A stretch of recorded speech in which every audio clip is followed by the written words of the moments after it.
Episode 31. This episode brought to you by reelsandtackle.com, your family-owned online tackle store. Welcome to the Telltale Fisherman podcast, where avid anglers share the story of their best fishing day ever to inspire yours. Now it's time for another epic adventure. So here's your host, John Woodson.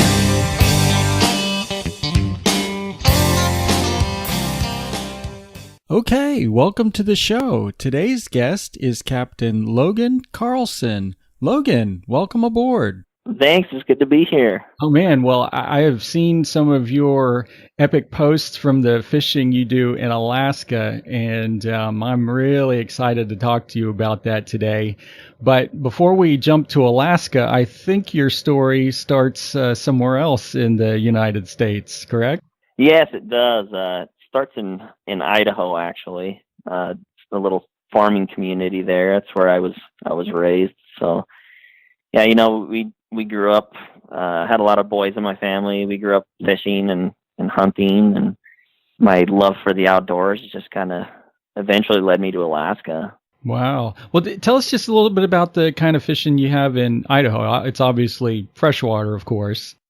Yeah. So it's obviously freshwater. And when I was younger, we mostly did trout fishing, you know, rainbow trout, brook trout, cutthroat trout, which is the state fish. It's a really pretty fish. Yeah. And so I grew up fishing for trout. But when I got a little older, Idaho actually has a great salmon and steelhead run. They come from the ocean. And so my dad would take us to go fish for salmon and steelhead. And so my first experience fishing for salmon was actually in Idaho. Wow. Now, was that all fly fishing, or did you do a mix of different types?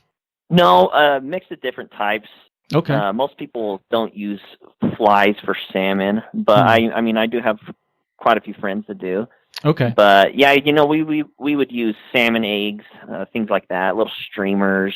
But yeah, you know, that's just kind of how we fished in the freshwaters here. Completely different than the style of fishing in Alaska as far as the saltwater goes. Yeah. Now, was it big open water? I mean, lakes and big rivers kind of stuff that you were fishing there, or?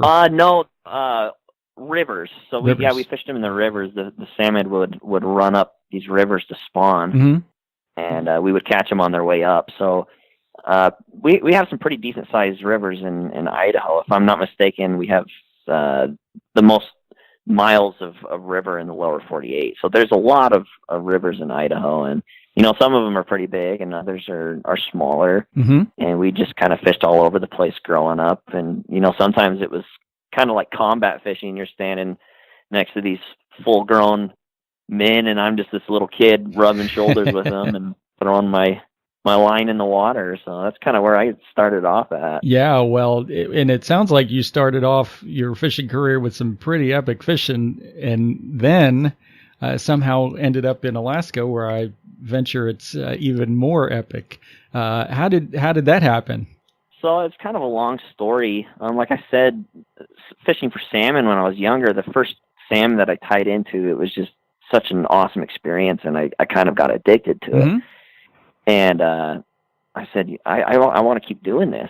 Well, I had an older brother, and he married a girl that was born in Alaska. And her uncle owned a few lodges there in Ketchikan. And so when he found out that her uncle lived in Alaska, he said, hey, we're going to go up and work in Alaska, one of your uncle's lodges. And so they did. They went up for a year, and they worked at one of the fishing lodges there. And I think I was probably 15 or 16 at the time. And they came back from the summer, and they had all these pictures and stories of Alaska, and it just seemed wild to me. Oh, yeah. And, you know, I'd always wanted to go there, but I never thought that I would actually end up in Alaska.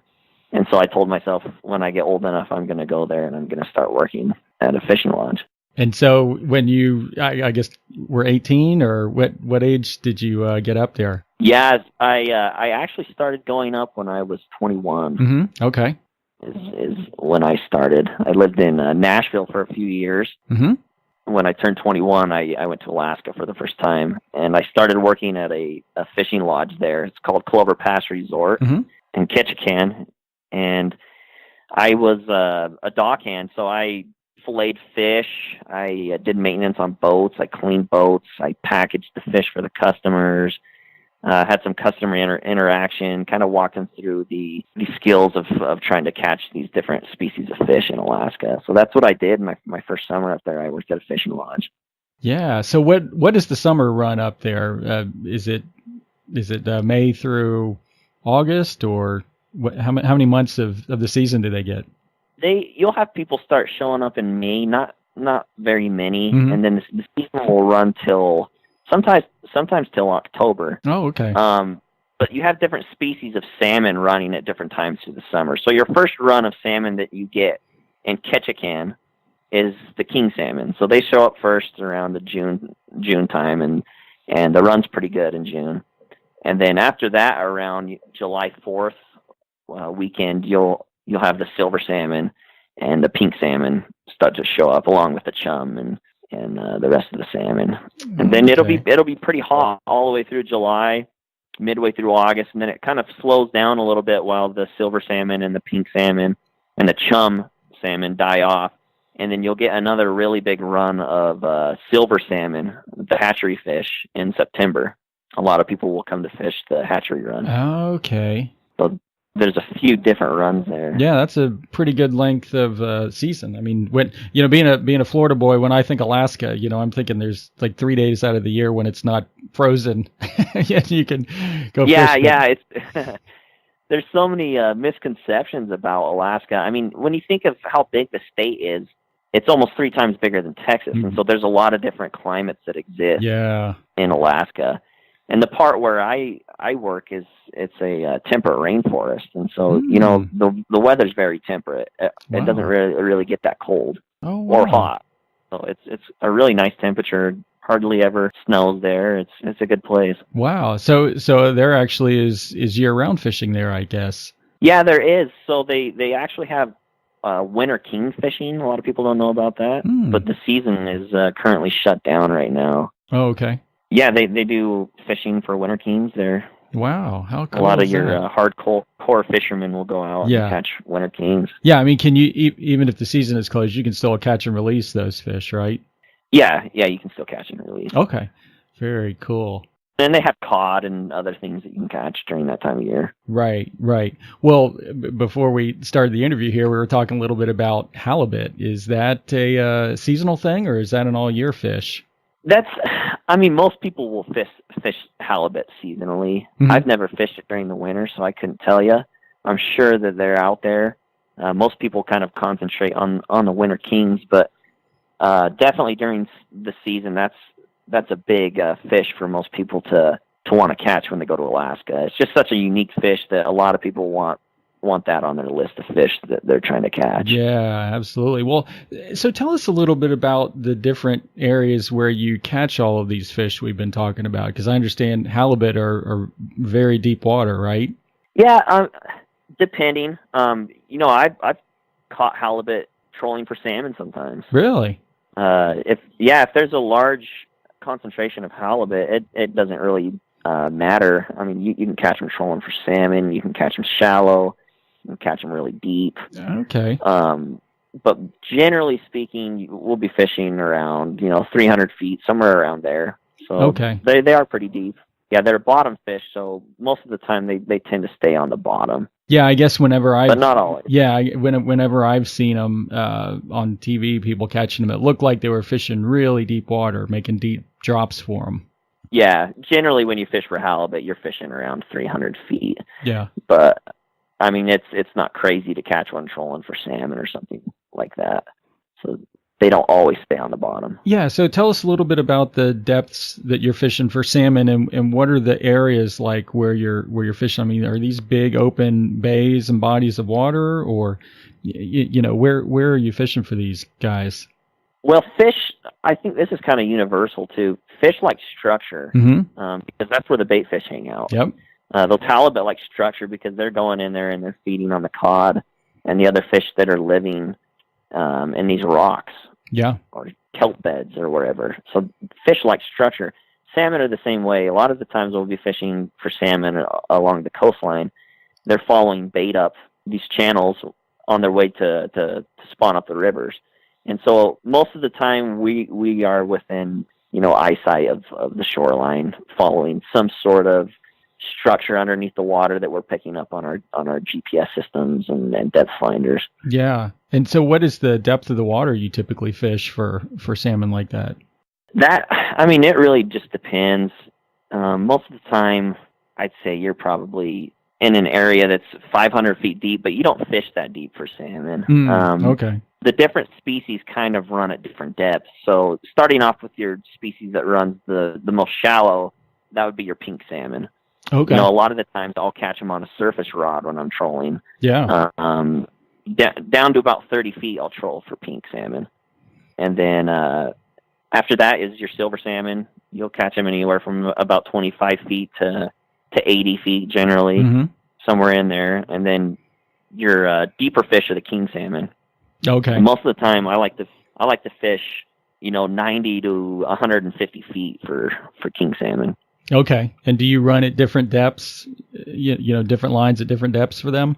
Yeah, I do. So depending on how many clients I have on board, it's one rod per client. So if I have 4 clients, I'll run 4 rods out the back, and I'll have the line set at different depths, trying to figure out where the fish are at.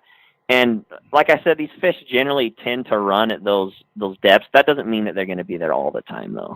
I've caught pinks down at 150 feet before, which is bizarre for a pink salmon to be there. But sometimes that's just where the fish are at. Just like any other fish, you got to look and find them, right? Yeah, exactly. And so you get your rods out there, you set them at different depths, and you kind of get your feelers out there to see where the fish are running. Some days the cohos are running really shallow. Some days they're running deep. Well, when we get back, Captain Logan is going to share an epic saltwater fishing story for us from Alaska. Looking forward to it. Stay tuned. If you fish deep water and don't have a windlass on your boat, an anchor lift ring is a must-have. It makes retrieving a heavy anchor and chain from depth much easier. I have heaved my last anchor up from the abyss. No more. No, thank you. Check out tel.fish/gear in your web browser for the anchor lift ring that we like. Trust me, your back will thank you for it. Okay, we are back with Captain Logan, and he has an epic saltwater fishing story to share with us from Alaska. So set the stage for us. Tell us, when you were fishing and kind of what you were fishing for that day. I think it was around July 1st. I had some friends, actually. It wasn't a charter. We were just going out with a bunch of friends. And it's the same as any fishing goes. You want to leave really early in the morning to get that morning bite. And we were trying to target all sorts of fish that day: salmon, all the bottom fish, halibut, cod, lean cod, all of that stuff. And so we wanted to get it really started off on the morning, a really early start. So I think we left the dock around 5 o'clock in the morning. It was pretty early, and you never really know what the weather's going to do. And we were just hoping that the weather was going to be nice, because we were going out pretty far to one of our fishing grounds that we like to fish at. And we started motoring out from the dock, and the water was just glass. It was beautiful. Oh, wow. And I was just hoping it was going to hold out, and it did. We cruised for a few hours, and the water was like a mirror. It was insane. It was just one of those days that, you don't get very many of them. And we had one that day. And those are a gift. Stars just aligned, and had a group of friends on there, and it was just an awesome day. Wow.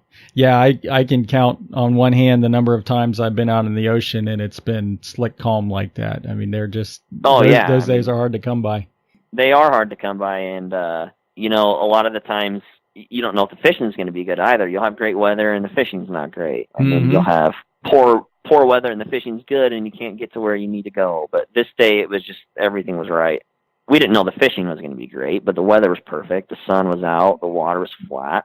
And we roll up to the fishing grounds where we're trying to put in for salmon. We generally fish for salmon in the early morning when the morning bite's on.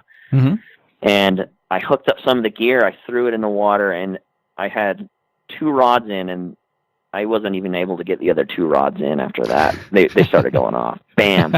I'd look at the downrigger and the rod's just bouncing. Bam, bam, bam, bam. Run over there, snap it out of the downrigger clip.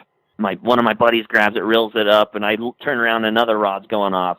My other buddy runs and grabs that one, and we're just netting fish in, just pull them into the boat sometimes because the net's, busy netting another fish, and I can't even keep the rods in the water. All 4 of it. It's just crazy. Sometimes you'll have doubles on, and then sometimes you'll have triples and quadruples on. Did you stop in any particular place for any reason, or it's just, you just happened to stop in the right place at the right time? Well, we stopped at a place that's pretty tried and true that we like to fish at. We'll take clients out to, and the fish at that time of the year are generally running there. There's some structure that they like to follow, like I said. Okay. I didn't know if the fishing was going to be great that day. I hadn't been out there for a while.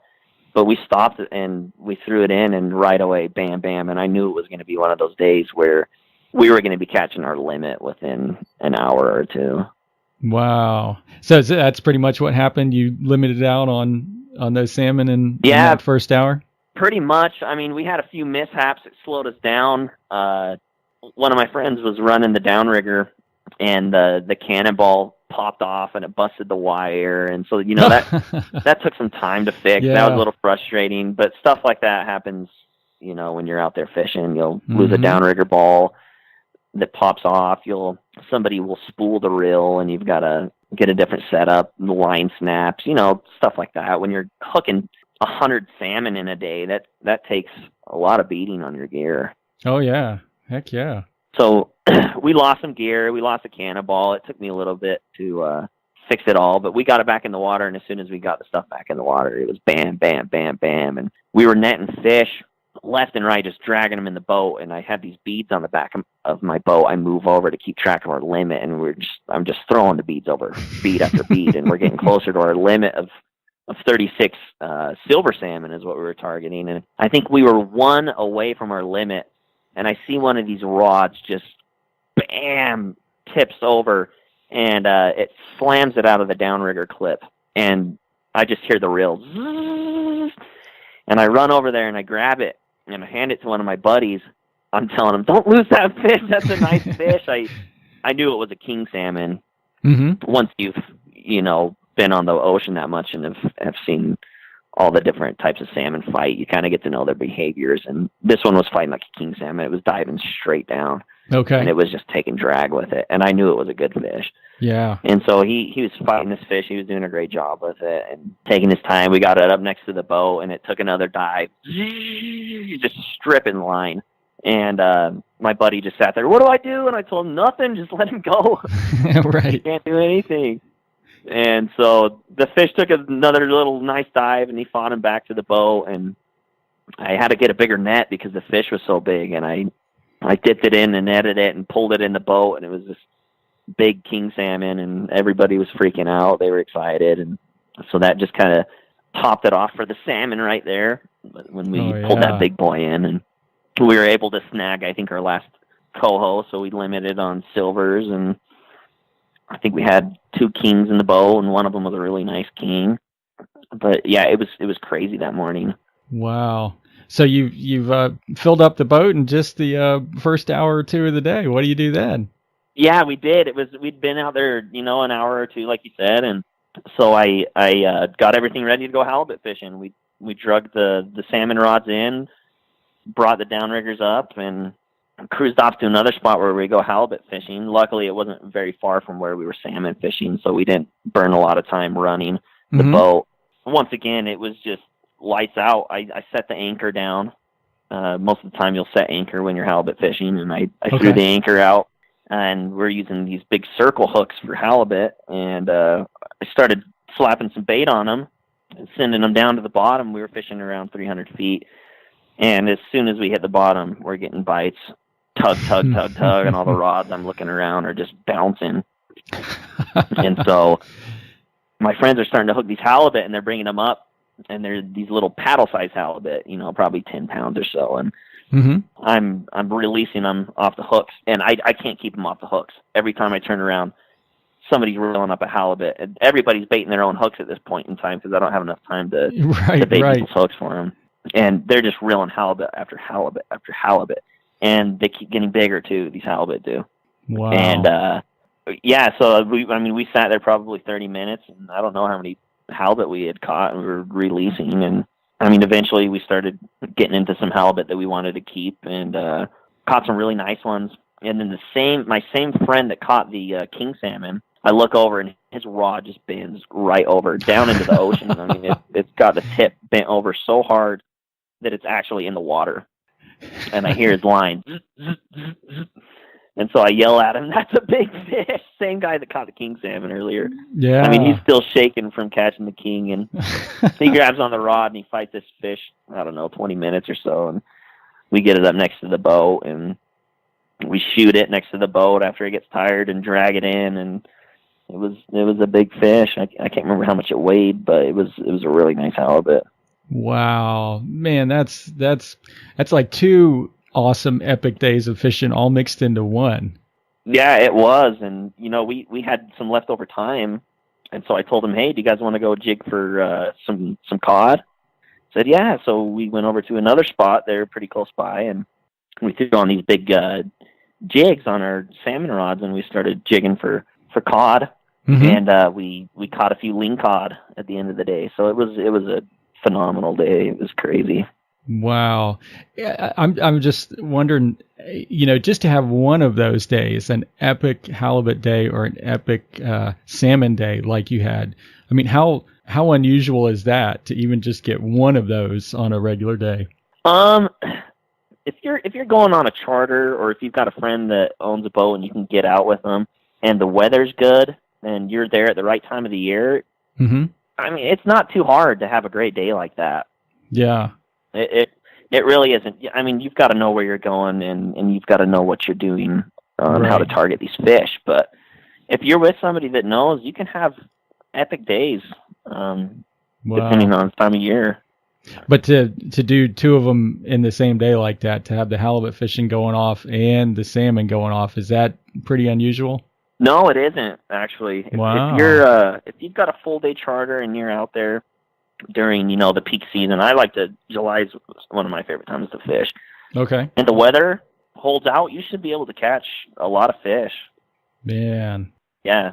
A lot of these clients have been coming for years and years, and, charters aren't cheap, so they expect to have a good experience, and they expect to be hiring a professional that knows the waters. And so, there's a little bit of pressure on charter captains when it comes to that. Yes, I've heard that. For sure.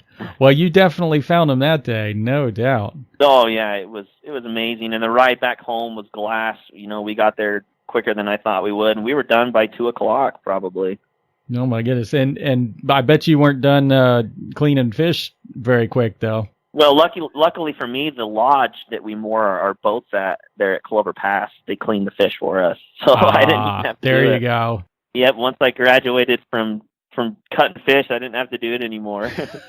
Well, that's awesome. Yeah, so that really was the icing on the cake. You got back to the dock and you didn't have to clean all that fish. Oh yeah, yep. You pull up, unload your fish, and you say, "Hey, thanks," and took some great pictures.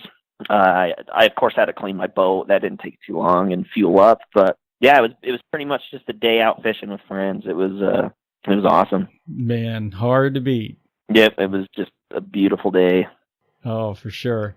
Well, Captain Logan, you've convinced me. I've got to renew my efforts to get up to Alaska and give that a try. Man, does that sound like fun? You do. It's the last frontier. It's a wild place, and the fishing's great. I think you'd really enjoy it. Oh, I'm sure I would, and I'm sure our listeners would too. So I just want to thank you so much for coming on today and sharing that story with us. That was great. Yeah, no problem. Do you know someone who would be a great guest on the Telltale Fisherman? If so, go to tell.fish/guest and recommend them for the show. We won't bug them. We'll just give them the chance to share the story of their lifetime and become a fishing legend. Visit tell.fish/guest.